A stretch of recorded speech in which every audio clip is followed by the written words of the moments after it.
কদিন আগেও জামায়াতে ইসলামীকে স্বাধীনতা বিরোধী যুদ্ধাপরাধীর দল বলে মুখে ফেনা তুলে ফেলেছিলেন বিএনপি নেতারা। বিএনপির অনলাইন বট বাহিনী লাগাতারভাবে জামায়াত বিরোধী প্রচারণা চালিয়েছে, যার ধারাবাহিকতায় মসজিদে কোরআন শিক্ষার অনুষ্ঠানে হামলা, মসজিদের ভেতরে জামাত নেতাকর্মীদের মেরে রক্তাক্ত করা, হিজাব পরা নারীদের হেনস্থা ও হামলার মতো জঘন্য ঘটনা ঘটেছে বহু। কিন্তু হঠাৎ করেই দেখা গেল বিএনপি মহাসচিব মির্জা ফখরুল ইসলাম আলমগীর বলছেন, জামাত নেতা মতিউর রহমান নিজামী, মীর কাসেম আলী মিন্টু, বিএনপির স্থায়ী কমিটির সাবেক সদস্য সালাউদ্দিন কাদের চৌধুরীকে মিথ্যা মামলায় জীবন দিতে হয়েছে। অথচ এ বিএনপির লোকেরাই একদিন আগে জামায়াতের সাবেক আমির শহীদ গোলাম আজমকে ফেসবুকে 2 হাত খুলে গালি দিয়েছে। বিএনপির বহু নেতা জামায়াতকে নিষিদ্ধ করার কথাও বলেছে বহুবার। সারা দেশে একটা আতঙ্ক তৈরি করা হয়েছিল যে নির্বাচন হলেই বিএনপি ক্ষমতায় আসবে এবং তারা জামায়াতের উপর ঝাঁপিয়ে পড়বে, নিষিদ্ধ করবে, জেল জুলুম অত্যাচার করবে। রাজনীতি যারা ডিপলি জানে তারা অবশ্য জানেন জামায়াতের বিরুদ্ধে বিএনপির প্রচারণাকারীরা মূলত দলটির ডিফ্যাক্টো প্রধান তারেক রহমানের ঘনিষ্ঠ, খালেদা জিয়ার ঘনিষ্ঠ নন। খালেদা ঘনিষ্ঠদের কখনোই তেমন জামাত বিরোধিতা করতে দেখা যায়নি। তেমনই একজন জয়নুল আবেদিন ফারুক, তিনি কদিন আগেও বলেছেন, জামাত আমাদের ভাই, তাদের সাথে কোনো ঝামেলা যেন না থাকে। গুঞ্জন আছে হোয়াটসঅ্যাপে গ্রুপ খুলে জামাত বিরোধী টকশো প্রচারণা, ফেসবুক ট্রোল ও সভা সমাবেশের বক্তব্য বিবৃতির নির্দেশনার সঙ্গে তারেক রহমান সরাসরি সম্পৃক্ত। বিষয়টি তার ঘনিষ্ঠরাই বিভিন্ন সার্কেলে গৌরবের সঙ্গে প্রচার করছে।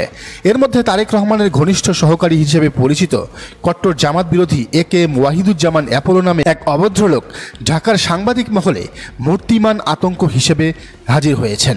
তিনি বেসরকারি টিভি চ্যানেল RTVর একজন তরুণ সাংবাদিককে শিবির বিরোধী মিথ্যা রিপোর্ট না লেখায় চাকরিচ্যুত করেছেন। এমন পরিস্থিতিতে জামাত ঘিরে সবচেয়ে স্পর্শকাতর ইস্যু ৭১ ইস্যুতে মিথ্যা মামলায় দলটির টপ ব্রাশ সব নেতাকে ফাঁসির বিরুদ্ধে মির্জা ফখরুলের বক্তব্য বিস্ময়কর ও অবিশ্বাস্য। কিন্তু মির্জা ফখরুলের বক্তব্যের নেপথ্যের মূল কারণটি স্পষ্ট হয়েছে দলটির ডিফ্যাক্টো মুখপাত্র সালাউদ্দিন আহমেদের বক্তব্যে। তিনি বলেছেন, ফ্যাসিস্ট আওয়ামী লীগের প্রত্যাবর্তনের সব দরজা বন্ধ করতে হবে, সবাই ঐক্যবদ্ধ থাকুন, দেশের গণতন্ত্র, স্বাধীনতা ও সার্বভৌমত্ব রক্ষায় আমাদের সবাইকে এক থাকতে হবে। মতাদর্শে ভিন্নতা থাকলেও দেশের প্রশ্নে ঐক্যবদ্ধ থাকতে হবে।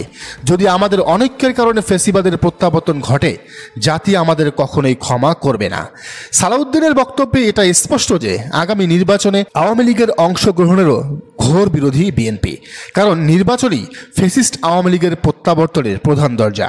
এটি বিএনপিও বন্ধ করতে চায়। অথচ ২৪ জুলাই বিপ্লবের পর বিএনপি বারবার বলেছে তারা কোনো নিষিদ্ধ করার পক্ষে নয়, এমনকি তারা আওয়ামী লীগকে নির্বাচন করতে দিতেও রাজি ছিল। এর মধ্যে আরেকটা তথ্য হলো, খোদ তারেক রহমান চেয়েছেন নির্বাচনে বিএনপি সরকারে গেলেও জামাতের বদলে আওয়ামী লীগ যেন বিরোধী দল হয়। অথচ সে আওয়ামী লীগের প্রত্যাবর্তনের সব দরজাই বন্ধ করতে বলছেন তার দলেরই নেতারা। মূলত মির্জা ফখরুল ইসলাম আলমগীর এবং সালাউদ্দিন আহমেদ মোটেই তারেক রহমানের অনুমতি ছাড়া জামাতের পক্ষে ও আওয়ামী লীগের বিপক্ষে বক্তব্য দেননি। এখানে তারেক রহমানেরও সায় রয়েছে। বাংলাদেশকে ঘিরে একটি বড় ঘটনা স্পষ্ট হয়ে যাওয়ার পর বিএনপির টনক নড়েছে। তাদের হুঁশ হয়েছে যে জামাতের বিরুদ্ধে বলে ভারতের মন জোগানোর ধান্দাবাজির দিন ফুরিয়ে গেছে, বরং ভারতের দালালি করার পরিচয় বিএনপির জন্য সমূহ থ্রেট হিসাবে হাজির হয়েছে। কাজেই ভারত বিরোধী শাস্তে এখন তড়িঘড়ি করে জামাত প্রেমিক আর আওয়ামী লীগ বিদ্বেষী হতে হচ্ছে বিএনপিকে।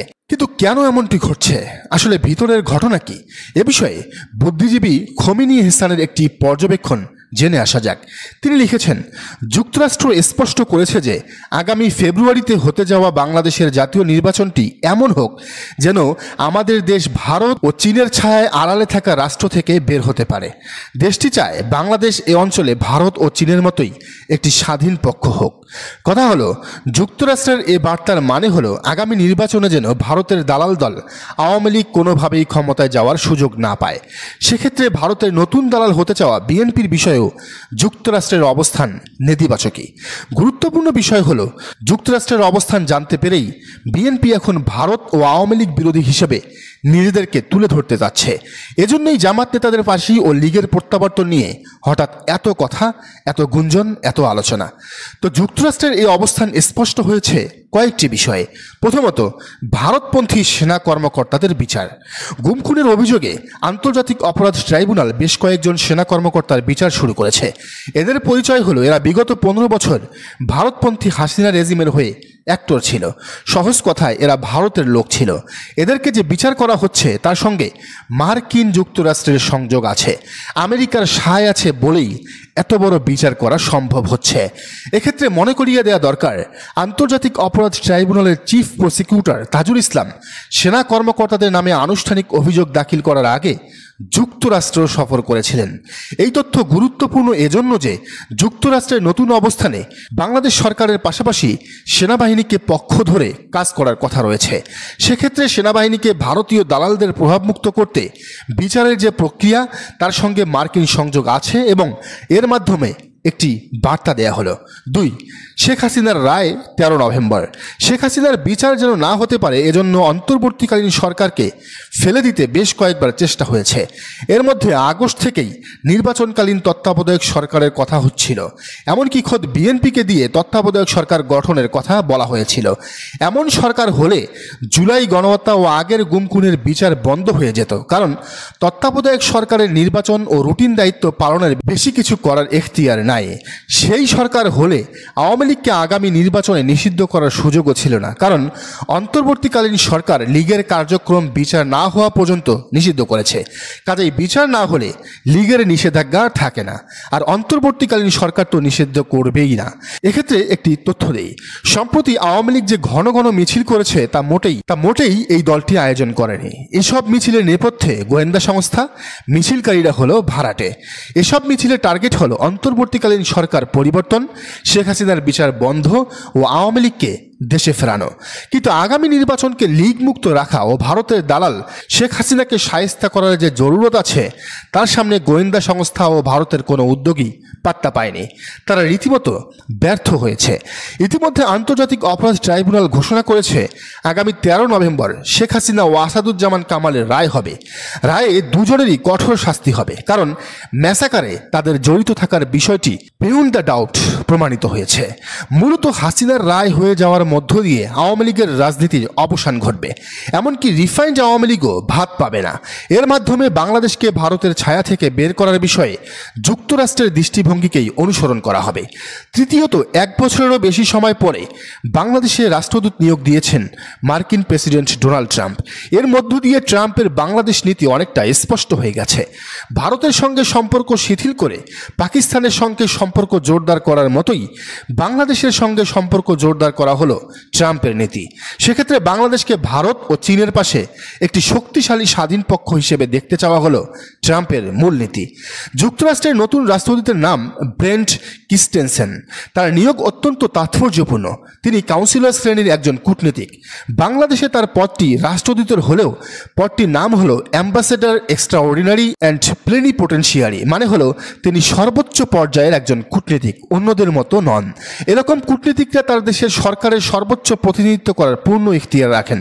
বিশেষ করে নিজ দেশের সরকারের অনুমোদন ছাড়াই অন্য দেশের সঙ্গে গুরুত্বপূর্ণ সমঝোতা ও চুক্তিতে উপনীত হতে পারেন।